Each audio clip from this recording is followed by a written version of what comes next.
Hey guys, looks like we'll be racing the Dead Man's Curve today for day 23 of Drawloween 2018.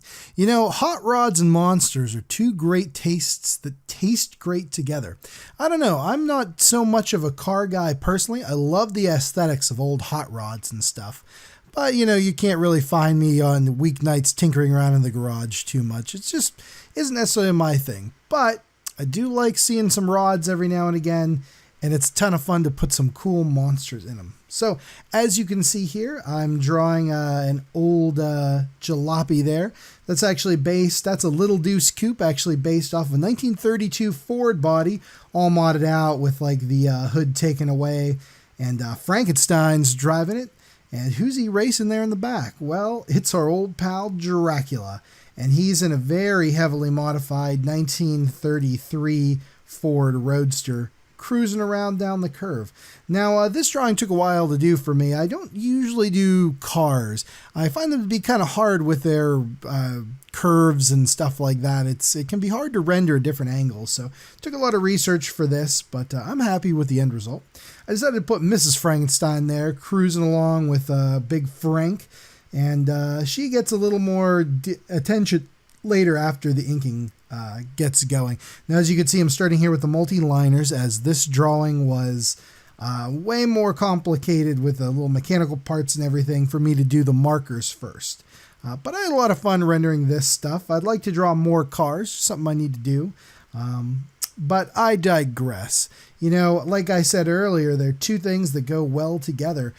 Cars and horror have had kind of a nice little camaraderie since as far back as the 50s. That's when hot rodding culture really started to take off, as the baby boomers essentially were buying old cars on the cheap. Thus you get the Fords from like the 30s and stuff.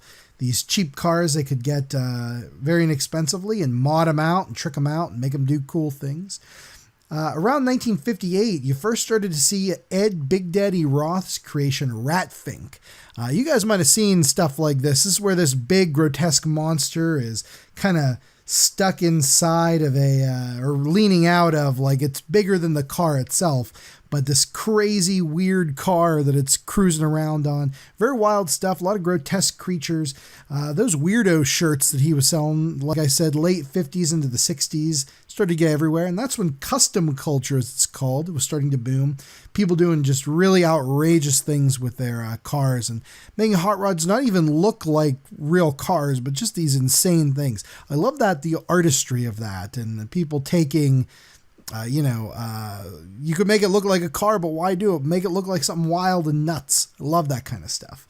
Along those lines, in 1964, George Barris built the Munster Coach and the Dragula for the TV show The Munsters. Now, you guys might have seen these wild cars. Very cool stuff. The Dragula especially, which is a big coffin on wheels that can race in drag races. Very cool stuff. In 1964, you also saw the Aurora models, you know, the guys that put out the classic Wolfman and Frankenstein and Dracula model kits.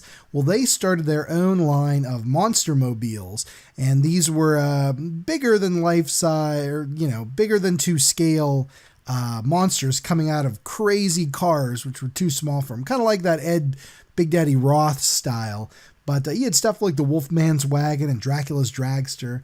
Heck, even King Kong and Godzilla got in on it with King Kong's Thronester and the Godzilla Go-Kart, which are very cool stuff. A ton of movies have cars in them too. I mean, you could think of not even horror movies, but famous vehicles like the Ghostbusters ambulance or the DeLorean from Back to the Future. Probably one of the most famous horror cars, I would say, would be the 1958 Plymouth Fury from Stephen King's Christine.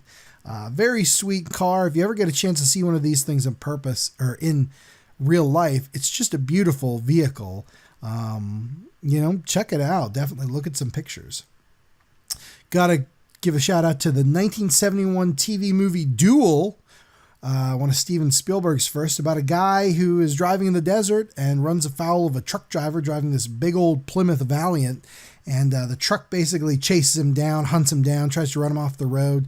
You never know why, you never find out, but pretty tense stuff and pretty exciting.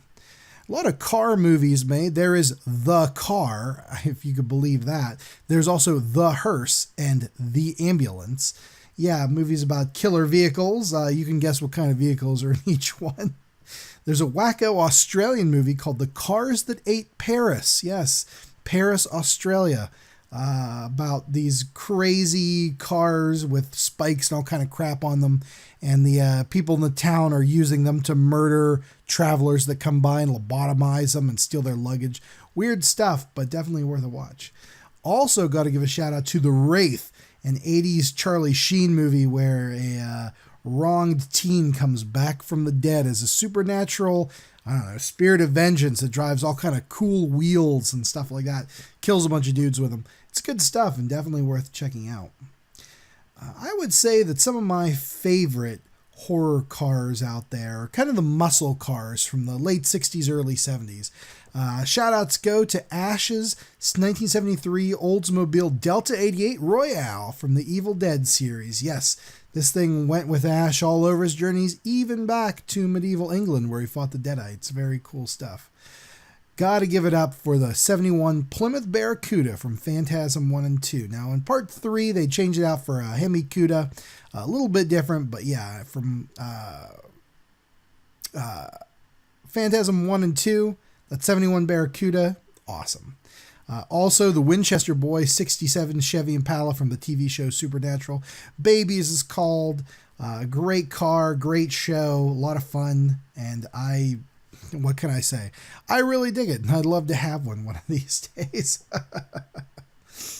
As you can see with the drawing here, I put in a purple sky. I accidentally dropped a huge dab of white star there, so I tried to clear it up as best I could. Who knows? I don't know. I think it turned out pretty good, did the cleanup job. And you'll see in the scan here, I forgot to fill in just a few parts like Dracula's back tire there. I put a nice big bat on his hood for like a little pinstriping detail. And Frank's, I wanted his car to be blue and green, kind of like monstery. I don't know. Let's take a look at the scan here. Very, very cool. They're heading to Dead Man's Curve with a big spooky castle in the background. The details are kind of fun. Like I said, I don't draw cars a lot, so I had a blast kind of doing this. Kind of made Mrs. Frankenstein look all dolled up for her racing date. And Dracula just looks like he is not having fun being dead last in this race. Well, that's all for today, guys. I had a blast. Hope you guys are having fun.